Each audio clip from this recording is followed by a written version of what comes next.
Hello and welcome back to Teal House Farm. Today we're going to make some Tromboncino squash pickles. This recipe takes a little bit, so we have to soak them for 12 hours or overnight. So we're going to do that part first. This is the top crook of the Tromboncino squash. It had a big bulb on the end that's already been cut off, and I'm working my way through it. I think the pickle recipe will use about half of this, but I've never tried this recipe before. This is new. We're going to learn about it together. JJ's going to help me. If you've never grown a Tromboncino squash before, it's kind of like a cross between a zucchini and a butternut squash. You can tell the color is very butternutty, but the texture and taste is a little closer to zucchini. We usually stir fry it. It's usually how we eat it, just with some onions, maybe a little Parmesan cheese or something like that as a side. But we're going to try something new. We're going to try making pickles with it. You can use the same recipe for butternut squash or pumpkin to make pickles. It is. I had it in the fridge because we had already cut the end off. Anyway, we're going to go ahead and do a saltwater soak overnight and then get to the pickling part tomorrow.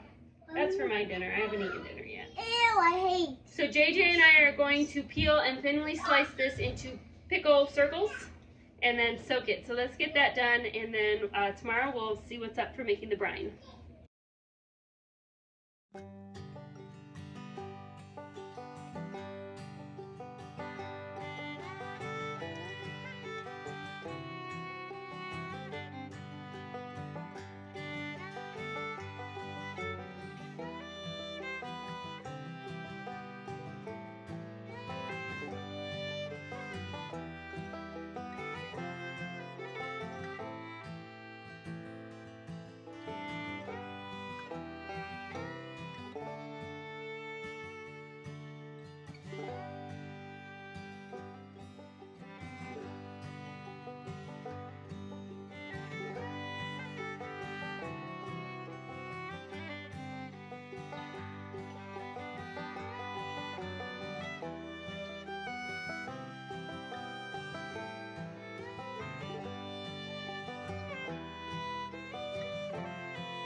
Okay, we're going to load the jars with the squash first.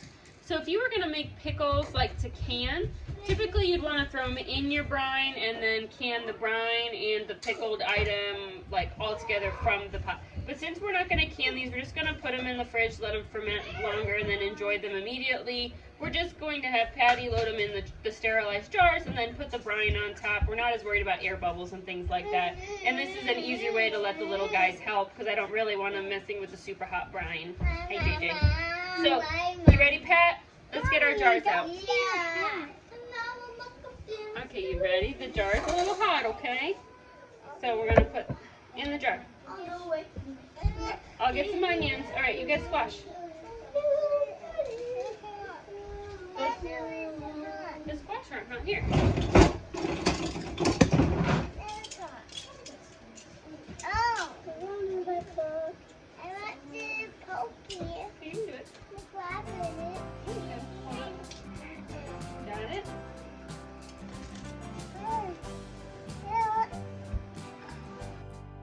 We get the first jar loaded. This makes 2 jars, which is kind of the perfect size for a refrigerator pickled vegetable because it'll take us a while to use these. It's not an everyday item, but not so much that they're clogging up our fridge. Once we get the first jar loaded, we bring it over to the stove. We have our brine, which came to a boil, and then we turn down to a simmer, and now we're going to cover the slices.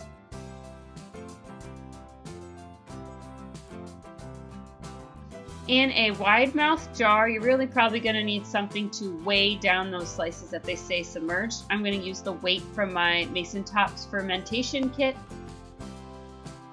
If you use a regular sized jar, then you don't really need to weigh them down because you can just kind of arrange the slices in. They get stuck in the neck of the jar and stay under the brine. But in these wide mouth jars, you really can't use that. Going to use a plastic screw-on lid. You can use a regular ring and lid, but the vinegar will make them rust pretty quickly. So plastic is better in this case if you're going to store them in the fridge for a couple of months.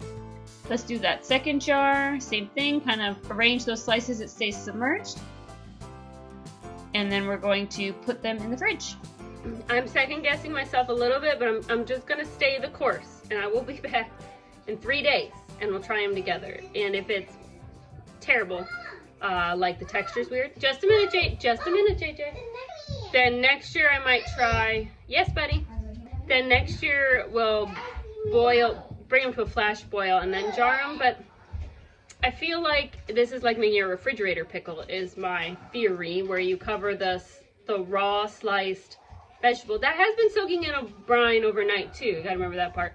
In the really hot, in the boiling second brine, and then sticking it in the fridge and letting it kind of sit in the brine and ferment or whatever, pickle a bit, which kind of cooks it in that process. So I'm gonna stay the course on this one, but if it's not quite right, next time I might boil it. But I was worried about them being really soft and gross and like falling apart if I pre-boiled them. So anyway, this is a little bit of an experiment. Not canning this recipe because I'm really not sure about the safety. The acidity is gonna be fine, but I mean just like I guess not safety, but like the quality of this final product, if it runs through the canner too, because I find that squash it cooks really fast and falls apart. I just winked. You winked? Twice. All right, we gotta wait 3 days and then we're gonna open them up. Okay, we are ready to test the pickles. Here they are. They have done their sitting in the fridge. I'll move it down for you. Here you go. There's JJ. Yay. All right. So JJ is my kiddo who loves pickles, so she's gonna help me. Let me get to a little plate for it, okay? How will you do that? No, that's for my lunch. All right, JJ, you go first. Okay. You tell me what you think.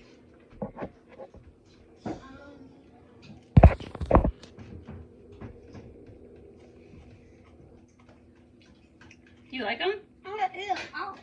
You're gonna eat it all? Okay. Now I'm really curious. All right. They are still pretty firm. It sounded like it had a good crunch. But soft enough that you can stick a fork in it. It is really crunchy. All right.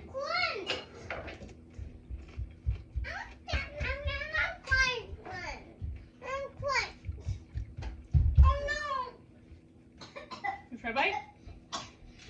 You try a bite? Try a bite? Did Lexi steal your pickle? Yeah. Okay. It was kind of spicy. You don't like it? Pat says no. It is it's got a little kick to it. We can try some. Wait. I will say, if you like pickled beets, very similar. It would be really good on top of a salad for a tang, or in a sandwich. Would I sit here and eat a jar of these like I would maybe a real pickle, a cucumber pickle? Then probably not. I want some on my plate right now. Okay, I'll give you some. JJ really likes them. I will definitely make them again. It's an interesting and a good way. Better than McDonald's pickles. You like them better? McDonald's pickles. Good way to use up the Tromboncinos. So this recipe is a keeper. Yeah, they're squash pickles, believe it or not. Here. Here you go. Go put it on your plate. All right. Thanks so much for watching. Why is it wet?